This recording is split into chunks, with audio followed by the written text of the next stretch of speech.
Tabi lang mga kapuso sanglit sensitibo ang musunod nga balita. Usa ka 9 anyos nga batang babae nga pila ka adlaw nga nawala, napalgang patay sa usa ka pangpang sa Malaybalay City sa Bukidnon. Biktima nakitang gisulod sa sako. Ani ang report. Wala na'y kinabuhi diyang naabtan sa mga nagpakabadang residente sa barangay Canayan, Malaybalay City, Bukidnon. Ang usa ka tawo nga gisulod sa sako pasado alas 10 sa buntag adlong Biyernes.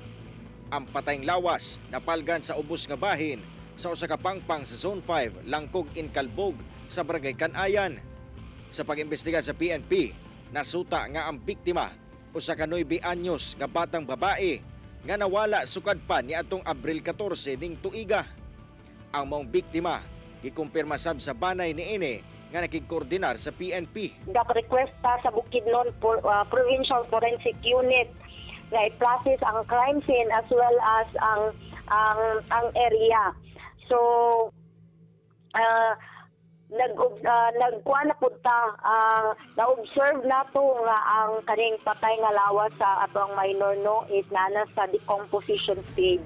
Dili pa matino sa otoridad kung naabuso ba ang biktima, sanglit ipailawom pa kini sa autopsy. Aduna nay person of interest karon ang PNP, apan mibalibad pa sila sa paghatag og mga dugang detalye. Nag-imbestiga na ta sir sa nahitabo sir, na-coordinate pud ta sa Lantapan sir, kay ang pamilya man sa kaninga minor is na at Lantapan. But definitely sir, pangitaan yung migpamaagi sulbaro ni ug hatagan yun nato gustisya ang pamilya sa biktima. Nanawagan ng PNP karon sa mga individual nga adunay impormasyon kalabot sa insidente nga makig-alayon kanila. Samtang siyang social media post, nagtanyag karon og 50,000 pesos nga ganti si Malaybalay City Councilor Jason Chad Ayala para sa makatudlo sa gikahimutangan sa giilang POI sa pagkamatay sa maong babaeng biktima.